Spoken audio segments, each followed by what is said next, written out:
और भगवान ने गीता का उपदेश तब दिया जब अर्जुन को अपने और अपनों के बीच में दुविधा में फंस गया था। उस समय भगवान ने गीता का उपदेश दिया। तो शास्त्र कहता है कि आप यदि अपनों की किसी भी तरह से मदद करोगे, तन से, मन से, धन से, अपने परिवार की, अपने कुटुंब की, अपने समाज की, और उसके बाद अगर जाना है तो अपने देश की, जो भैया इन बातों पर जीवन जीता है, जो इन बातों पर जीवन जीता है, वो जीवन में उत्तरोत्तर तरक्की करता चला जाता है और आगे बढ़ जाता है।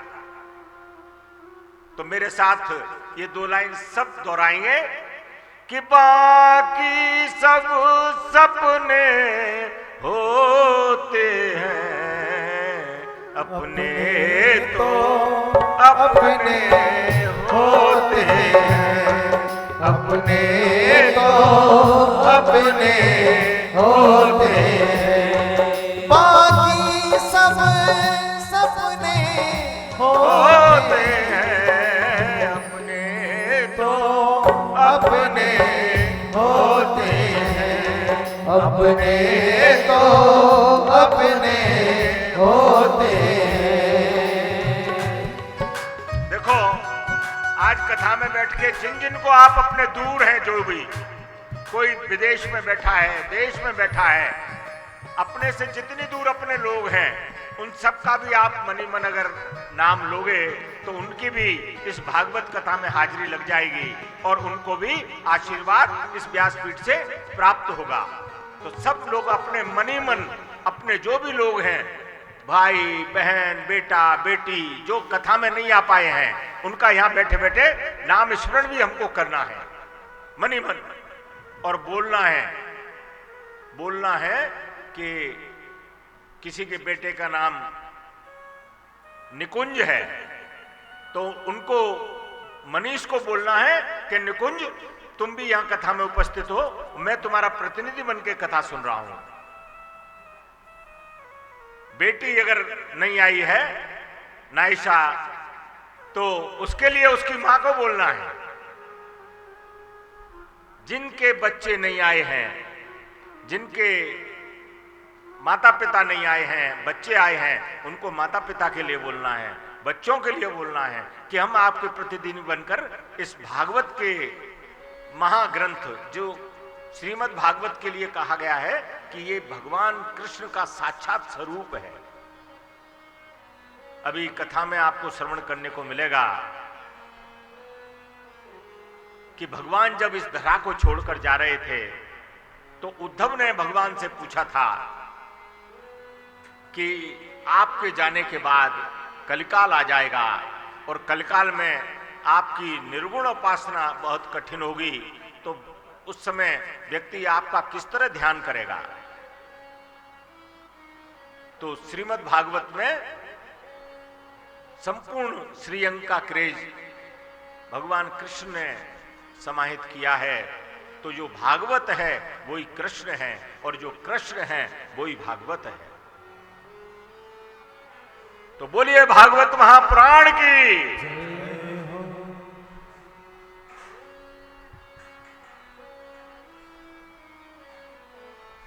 श्रीमद् भागवत महापुराण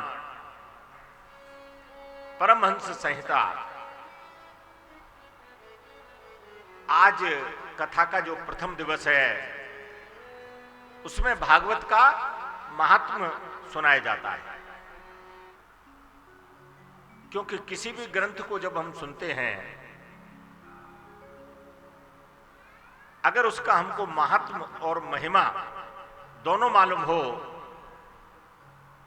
तो वो ग्रंथ हमको अवश्य फल देता है।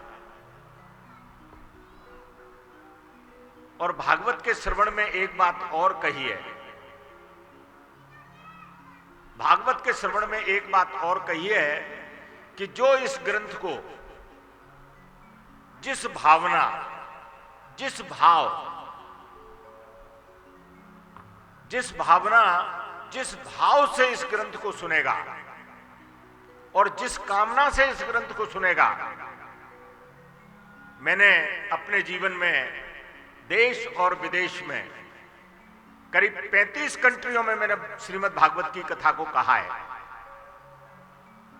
आज तक मेरे जीवन में मेरा 41 देशों में प्रवास हो चुका है। तो मैंने एक बार, मैं बहुत पहले की बात है, करीब 15 साल हो गए होंगे, मैं इंग्लैंड में श्रीमद् भागवत कथा को कह रहा था। तो जब मैं ये भागवत कथा को कह रहा था तो मुझे लगा कि थोड़े से भागवत कथा में कुछ संस्कृत के शब्द भी आ जाते हैं बीच बीच में। तो मैं सोच रहा था कि कथा के बाद मैंने, वहां एक व्यक्ति थे जो थोड़ा धर्म को समझते थे, नारायण पटेल, बहुत बड़े बिल्डर हैं। लंदन में उन्होंने अनेक बड़े बड़े इमारतें बनाई हैं। बड़े ही भगत किस्म के इंसान थे। तो मैंने नारायण पटेल को कहा, क्योंकि वहां क्या है कि टीवी चैनल वाले भी इंटरव्यू लेने आते हैं, तो वो भी ये कोशिश करते हैं कि महाराज जी इंग्लिश में ही इंटरव्यू दें। तो मैं इंटरव्यू देके और कथा में बैठा ही था बस। तो मेरे मन में वो इंटरव्यू वाली बात मन में ही गूंज रही थी कि मैंने कहा, जब मेरा इंटरव्यू इन लोगों ने इंग्लिश में लिया है और कथा में 3 घंटे हिंदी में बोलूंगा तो इनको समझ में कैसे आएगी। तो मैंने नारायण पटेल को कहा, मैंने कहा, नारायण, तुम जो है भगत आदमी हो और तुमको हिंदी भी समझ में आती है, इंग्लिश भी समझ में आती है और थोड़ी संस्कृत भी समझ में आती है। तो तुम एक काम करो, जब मैं कथा बोलूं तो उसको लिखते जाओ और लिखने के बाद आखिरी में एक 15 मिनट में इसका सार तुम इंग्लिश में यहां लोगों को बोल देना। तो वो नारायण कथा लिखते रहे, मैं कथा बोलता रहा।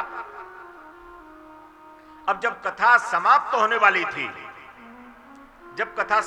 वाली थी, तो मैंने नारायण को कहा, मैंने कहा, नारायण, अब मैंने जितने भी ऑडियंस सामने बैठी थी, अब वहां तो एक ऑडियंस में ही कथा होती है, एक ऑडिटोरियम या हॉल, ओपन तो कथा होती नहीं है। तो मैंने जितनी भी वहां समुदाय एकत्रित था उसको मैंने कहा, देखो, अब कथा की आरती से पूर्व ये नारायण पटेल आपको जो आज मैंने कथा कही है उसका सार सुनाएंगे। तो आप यकीन नहीं मानेंगे, मैं आपको बहुत बड़ी बात बताने जा रहा हूं। और जब अभी, और वहां उस कथा में कुछ गोरे भी थे, क्योंकि मैं जब प्रवास पर जाता हूं देश विदेश में, आप लोग जब कुंभ में आएंगे तो बहुत सारे गोरे आपको वहां झाड़ू लगाते हुए मिलेंगे मेरे कैंप में। तब आपको मालूम पड़ेगा कि वो लोग भाषा नहीं समझते पर भाव समझते हैं। तो जब मैंने नारायण पटेल को कहा कि आप बोलें, तो सब लोगों ने हाथ उठा के मना कर दिया, कहा, स्वामी जी इसकी जरूरत नहीं है। मैंने कहा, क्यों? तो कहने लगे कि स्वामी जी जो आप बोलते हैं वो हमको भले ही शब्द समझ में नहीं आता पर भाव जरूर समझ में आ जाता है। तो और हम उसी भाव से अपनी अपनी मनोकामना रखकर इस कथा को सुन रहे हैं। तो हम नहीं चाहते कि आपकी कथा आपके मुंह से जो निकले वो हमने संकल्पित की है और हमारी कथा में कोई अन्य व्यक्ति आ जाए उसके मुंह से हमको कथा श्रवण करनी पड़े। तो ये भागवत की जो कथा है, ये भैया यथा यथा कामना और तथा तथा भावना। जैसी भावना रखकर, जिस कामना को रखकर, अगर भागवत में तो यह भी लिखा है, इस भागवत में मैंने आज से मेरे ख्याल से 24 वर्ष हो गए, 24 वर्ष पहले मैंने श्रीमद् भागवत कथा को महाकाल की कृपा से लिखा। मैंने श्रीमद् भागवत कथा पर महाकाल की कृपा से 860 पृष्ठ लिखे, 860 पेज लिखे। कुंभ के कुंभ में उस पोथी को निकालता हूं, लोग दर्शन करते हैं। 860 पेज मैंने आज से सन 99 में लिख दिए थे। मैंने 860 पृष्ठ इस भागवत कथा पर बिहारी जी ने मुझसे लिखवाए, और उस समय मैं 2.5 वर्ष वृंदावन रहा। जब इस कथा को मैंने 2.5 वर्ष में लिखा तो 2.5 वर्ष में वृंदावन रहा। तो भागवत में भैया यह भी लिखा है कि आपको अगर कोई रोग है, व्याधि है, तो आप अगर भगवान से, भागवत भगवान से ये प्रार्थना करोगे कि मेरा रोग दूर हो जाए, मेरी व्याधि दूर हो जाए, तो भागवत कथा में अगर आप उस संकल्प को लेकर बैठोगे तो भागवत आपकी रोग और आपकी व्याधि को भी दूर कर देगी। ये भागवत में लिखा है। जिनको धन चाहिए, भगवान कहते